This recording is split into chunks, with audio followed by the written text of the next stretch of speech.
Hi everyone.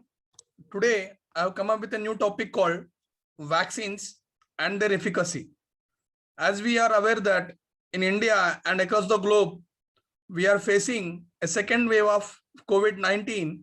Now you can even say it is COVID-21 because there is a change in strain, that is either a UK strain or US strain, or even we can find it out Indian strain. So that there are several strains and modification of genome sequence of your COVID-19. So we should know what types of vaccines are there and how they are prepared and what is their efficacy and what is their side effects and whatsoever the main science behind vaccination we need to know. As you know, the COVID-19 is caused by novel coronavirus 19, which is reported first in China. However, if you see the history, there is only mutation of certain genetic sequence in comparison with SARS and MERS, which are already reported in 2002 and 2012. The root cause of COVID-19 is not is been ascertained. However, they claim to be got from the live meat market or flesh market from Chinese. We can even say that it's the root cause may be pangolins, camels, or any other source of animal origin. So let us see what exactly the vaccines are and how they are made up of. So if you go to deeper part of your vaccines, there are several vaccines have been modified or made or manufactured in the globe. So what exactly the basic part of the vaccination is, they generally nullify the vaccine such a way that the vaccine will have no pathogenicity. However, the vaccine will create immunogenicity to the individual who is being vaccinated. So how such is possible? That means you are attenuating or killing the complete vaccine.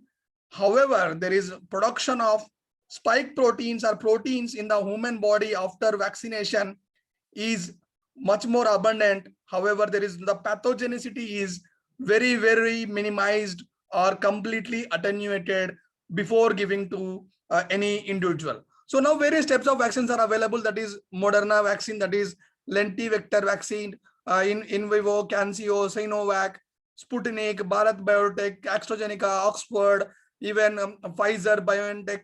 There are several vaccines. The basic behind all these vaccines is a recombinant DNA technology made vaccination drive, where you completely attenuate or partially attenuate the vaccine, where the pathogenicity of the vaccine is completely nullified, whereas retaining the immunogenicity of the vaccines or the viral protein particles. So let us go into the deeper part. So what exactly your vaccine contains? The vaccine vial looks like this. It contains viral or bacterial antigen. That means if you're speaking with a COVID-19, it is a viral antigens that directly stimulate the immune system but cannot cause disease. This is the fundamental importance. It can stimulate immune response. How it stimulates? It has all the components of virus which you expect to be infected in future, or you might have already infected in the past. However, it does not cause any disease. Such type of ingredients are called as active ingredients.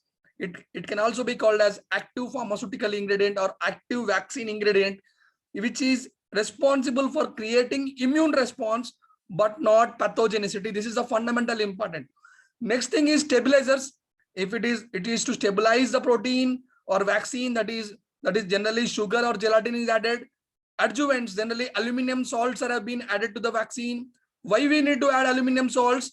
This create an additional trigger of immune response. Because aluminum will cause certain type of inflammation in your body, such will cause the triggering of antibodies or triggering of immune response, or is being triggered by adjuvants.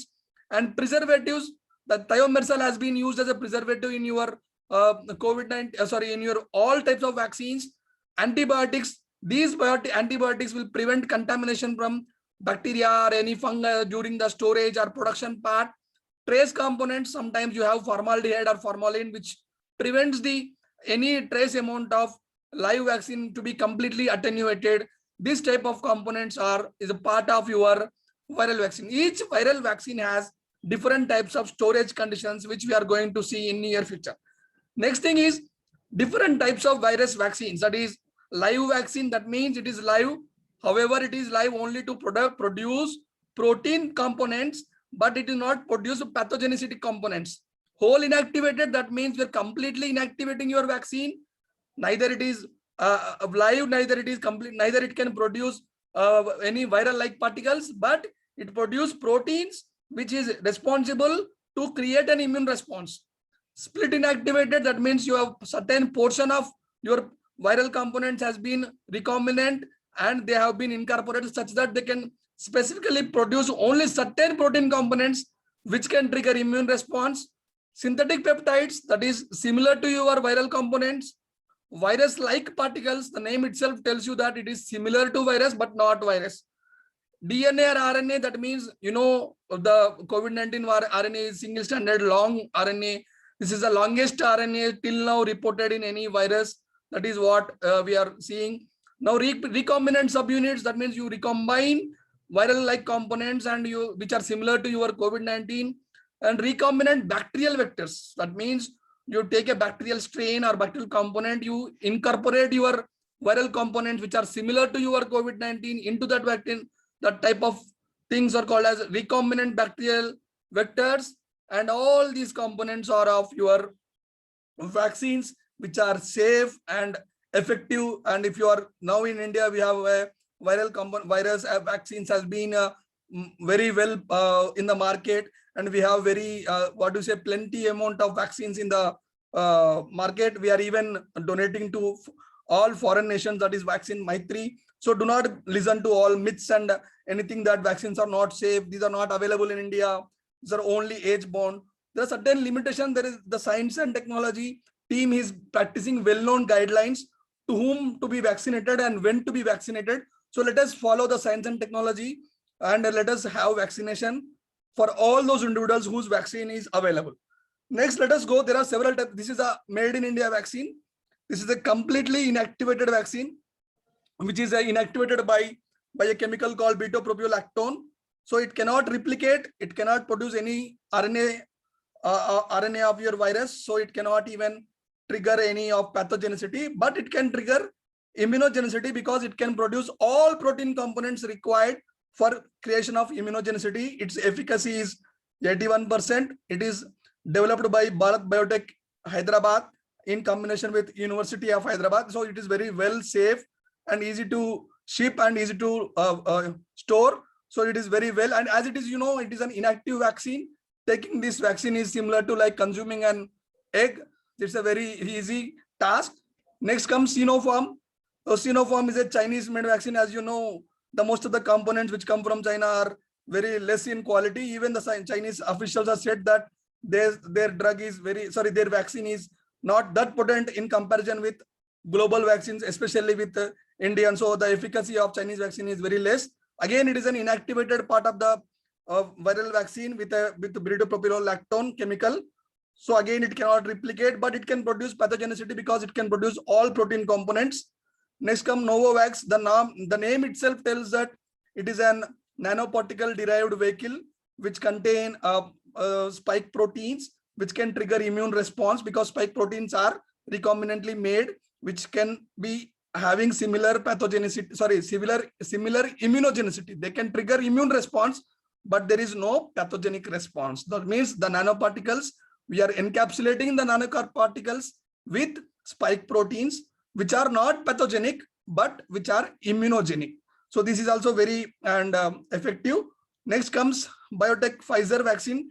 This is again has a mRNA vaccine for the spike protein. That means this type of mRNA can only produce spike proteins but not create copies of RNA which can create pathogenicity. This mRNA, which is recombinant of your viral RNA, can produce only spike proteins but does not produce any pathogenicity. This is also encapsulated in a nanoparticle. Why we are doing nanoparticle? Because nanoparticles are well absorbed in the human system.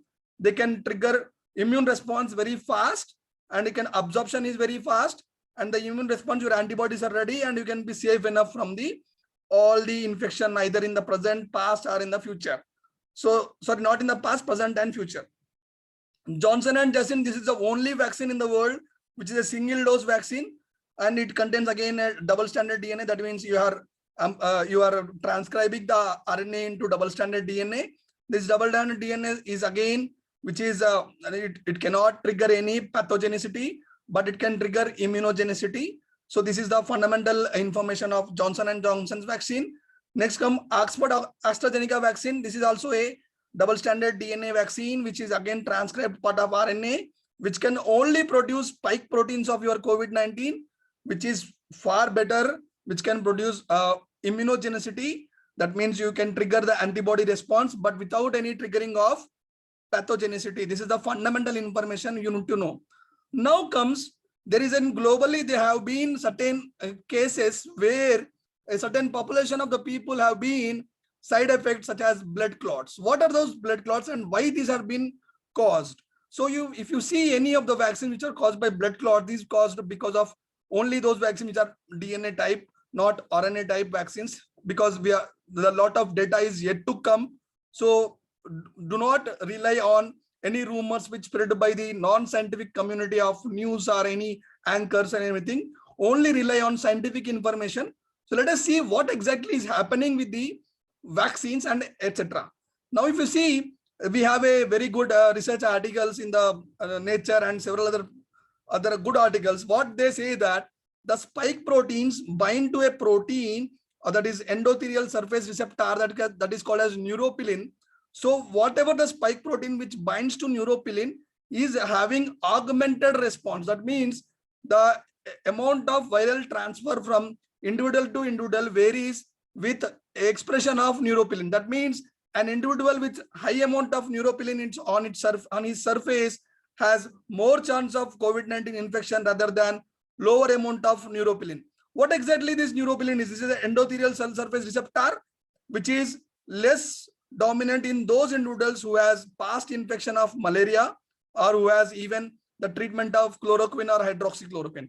The hydroxychloroquine or chloroquine is not stopping your COVID-19 infection. However, this is destructing the neuropilin on the surface, which is a root cause of COVID-19 infection. Though you do not have neuropilin, still your spike protein can interact with your pneumocyte and go into the lungs. However, the rate of transfer of spike protein into your lungs depends upon your neuropilin. This is the fundamental information you need to know. Next, tracking of genomes. You have know that there are several traits, several genetic modification of your COVID-19. You can have UK strain, US strain, Chinese strain, Indian strain. There are several strains are still existing. But what we need to know is any complete change in the genome sequence is very rare. Any sudden change in amplification of certain gene sequence cannot cause the change in pathogenicity. However, the change in spread of virus can be increased with certain strains. How it is possible? Let us see. If you see this kind of research paper, what it says that the earlier the COVID-19 components, which has an additional loop, you can see here, there's a 14 gene sequence which has an additional loop, which is hindering it to bind to certain portion of neuropilin and pneumocytes, has been deleted by the virus itself. And if you see in the next picture, you do not have that side chain protein. This is very complementary binding with the neuropilin, causing enhanced cell surface adsorption and causing enhanced penetration of virus, and the more infection is possible.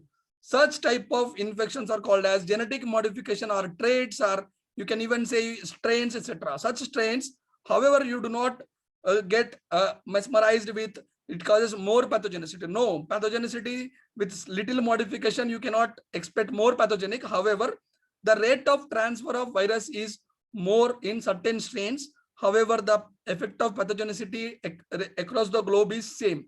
It depends upon what are the secondary ailments the individual has. Suppose an individual is bronchial compromised or immune compromised, it is a diabetic, it is a heart patient. In certain cases, even the less pathogenic virus is good enough to cause ample damage. So this is a fundamental information. Let us go into the next part. Now let us see what are the side effects and what is the root cause of side effects. Let us see into an database which tells you what is the link between the neuropilin and COVID-19 and what we say the infection and vaccination. Let us go to the STRING database. Now STRING is a functionalized protein association networks. It works with a neural networking. So here you simply type neuropilin. It will auto detect and simply type select. Now, once you search your database, it shows me vascular endothelial growth factor. If you continue it, what is happening exactly once you take the vaccines, especially the DNA vaccines, it is have been, what you say, it is related with several other proteins, that is thrombocytes. So let us look into what exactly. So see here, fibrinolactin, thrombocytes, vascular, insulin, hepatocytes. These are the secondary receptors which are in intact with the neuropilin and COVID-19. So what's happening exactly is, when you are giving a vaccination or any spike protein which are double stranded, it is triggering the thrombocytes. These thrombocytes are causing blood clots. These blood clots are pathogenic or deadful only 1 in 1 lakh people, not for everyone.